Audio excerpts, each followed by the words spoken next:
The Mercury are struggling, and there are a few reasons why Phoenix is off to such a rough start this season. But the most glaring issue is losing their X factor, pun intended. Coming out of the offseason, the Mercury lost Satu Sabally, a very important member of their core and future plans as a franchise. Because see, this is hurting them literally on the floor and theoretically in the front office. Satu was meant to right the ship. After a lot of F them picks decisions during the DeWanna Taurasi era, the Mercury were left with depleted picks, and aging core, and the inability to find their franchise star. So it will be interesting to watch this team navigate the tide. A lot say Nate Tibbetts' job is probably on the line, just out of consequence. I really don't think that's the right answer, but even if they did, you still have to figure out this roster. It's kind of a mess, and creative moves will have to be made. The good thing though is they do have options, and the Mercury have proved in the past they're not afraid to take big swings for the team. So here's roughly how we got here with this roster. Back in 2020, they were still trying to fill this roster and get the last out of the ketchup bottle for the DeWanna Taurasi and Brittany Griner era. So they traded DeWanna Bonner to Connecticut for a handful of picks.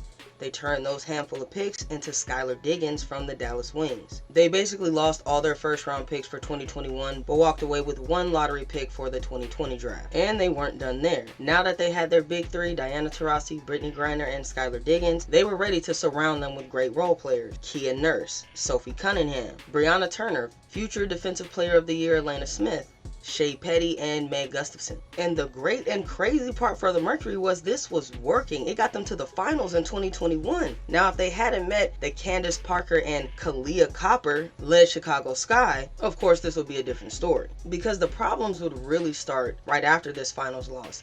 Things inside and outside the WNBA would affect the Phoenix Mercury. Skylar Diggins would leave the team shortly after this finals run, and this would also lead into the season that Brittany Griner was detained in Russia. So really all that planning and creative movement would collapse by the 2023 season.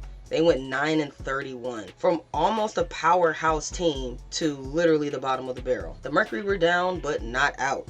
How do they come back for 2024? By trading for Kalia Copper, the finals MVP that beat them in 2021. This is where we kind of pile on to the decisions that's leading to this 2026 stumble. They gave up two forwards, their first round pick in 2024, which was 3rd overall, and their first round pick in 2026. Quite the price, but Kalia Copper was deemed worth it at the time, a 3-time All-Star and a literal champion. And that really just solidified the Mercury's decision to build outside of the draft, basically, using draft picks as assets instead of players to develop, specifically those lottery picks. Their last lottery pick was that number 10 pick from 2020. That was Jocelyn Willoughby. Yeah, and they wouldn't get another first round pick until 2027. And as of right now, that's only if they don't trade it away. All that to say, there was no hope in the draft for this team. They weren't looking for the draft to fix anything. So when it came to the offseason and free agency and trades, that's where they had to make their biggest moves. And that 2024 offseason going into the 2025 season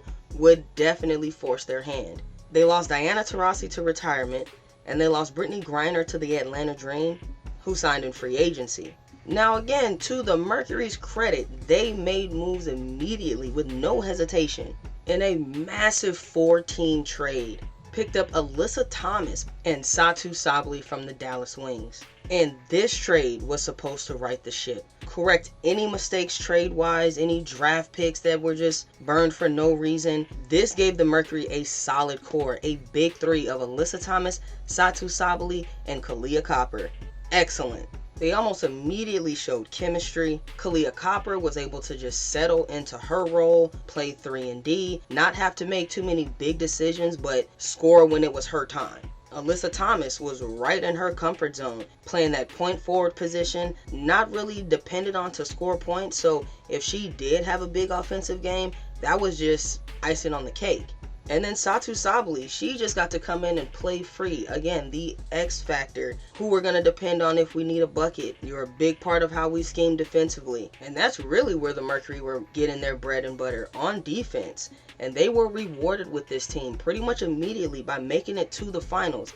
Now, yes, they did get swept by an emotionally driven A'ja Wilson and her Las Vegas Aces, but that's pretty incredible. This team had just got together and they made it to the finals. And now just a season later, they're on a 6-game losing streak.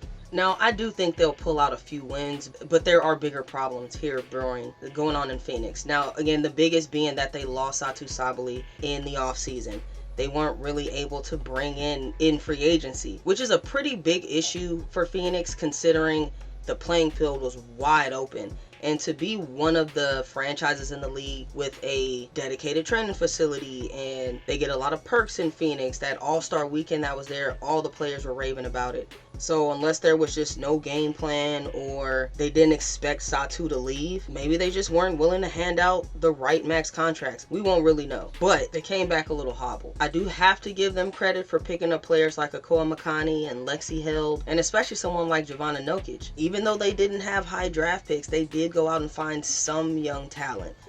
There was some scouting involved. And with the new CBA, some of these international players were a little quicker to come over. So while that did slow the sinking of the ship, it didn't fill the hole. Their roster as currently constructed is having a lot of trouble on defense. They had that blowout win in the season opener, and again, emotionally fueled. And then they got an 8-point win against the Chicago Sky, who are still trying to find their footing. And these teams are pretty much just attacking the Mercury, whether it's on the wing or just directly to the cup. They don't have a lot of presence in the paint. You have Natasha Mack and Alyssa Thomas. Those are great deterrents, but once you get the team moving around, you got a straight shot there, especially going up against great coaches with good game plans that can effectively make plans to throw the Mercury off. They're also having a tougher time on offense as well. They're heavily reliant on Kahleah Copper, who's in a bit of a shooting slump. Their number 2 option is DeWanna Bonner, who's also having some shooting trouble starting out the season. And not to pile on, but that core is in their 30s now. And that's not to focus on age, that's more to say everyone around them should purposely be the younger players coming in. That's a good veteran core. I mean, literal champions. And Alyssa Thomas is one of the smartest players in the league. But I don't know how they fix it. Do you trade Kahleah Copper? Do you even think about trading Alyssa Thomas? Again, I don't see the point in firing Nate Tibbetts if this is still going to be the roster. A big trade would mean changing up everything. Tanking means you probably do trade away your best players. And committing to a rebuild means everything they did in the Diana Taurasi and Brittany Griner era and right after to be championship or bust means it was bust. There was no championship. Their last championship as a franchise was in 2014. Their schedule isn't the easiest moving forward, looking at the next 10 or so games, but I do think that's when they make the tough decisions, committing to a rebuild, eyeing a high draft pick for 2027, because they're officially in the last few good years they're going to get out of Alyssa Thomas, DeWanna Bonner, and even Kahleah Copper. So just 2 seasons after putting this new core together and trying to start a new era, the Mercury may have struck out and have to start all over again. Don't forget to like and subscribe, players.